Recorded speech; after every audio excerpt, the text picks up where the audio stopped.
اسامہ ابن زید رضی اللہ عنہ مبارک فرمائی چې زه د شپې په ټیم کې رسول الله مبارک دروازې ترالما او ما د مبارک دا دروازه ووهله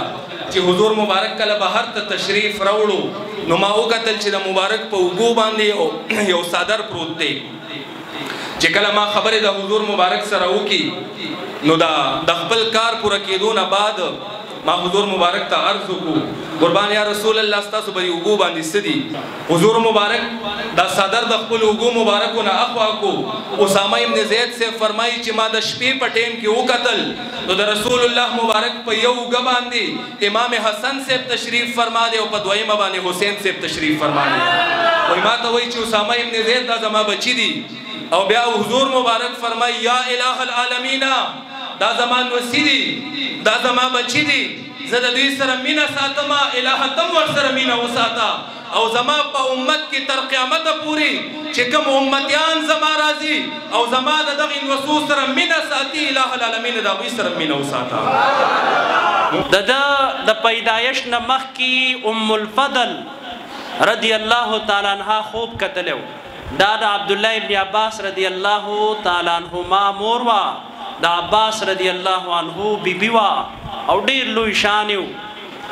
دا چراله رسول الله صلی الله علیه وسلم تی تپوس کوي وای څه خوب دی لیدلې دی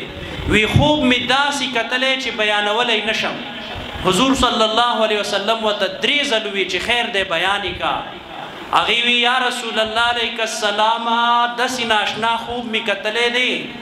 چې ستا د بدن مبارک د غوخي لکه ټوکړه د بدن مبارک نه جدا شوا او هغه زما غیږی تراغلا نو زه دا خوب څنګه تاسو ته بیان کوم حضور صلی الله علیه وسلم ډیر خوشاله وی دا خو تا ډیر خیسته خوب کتلې دی د دې تعبیر دا دی چې د فاطمی بیبي زوی به پیدا شي دا په ډیر بهترین انسان او داغه پرورش بستا په غیږ کې کیږي دا حسین چې دی د زما د بدن یو حصہ ده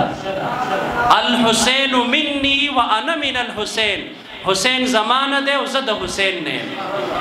نو دغه حسین سے پرورش بستا په غیږ کې کیږي نو ام الفضل رضی الله تعالی عنها ډیره بختوره بیبي ده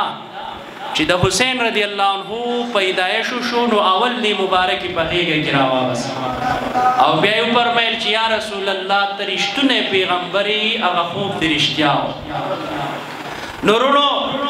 حضور صلی الله علیه وسلم ته الله پاک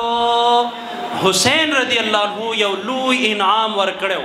دا دین چې د رسول الله صلی الله علیه وسلم د صحابو نو ورسته چارا ژوند کړي دي نو هغه چې د امام حسین رضی الله عنه را ژوند دي هغه نازول ایمان دی وی بجنت کی سردارانا وی لالا ورکړ شانا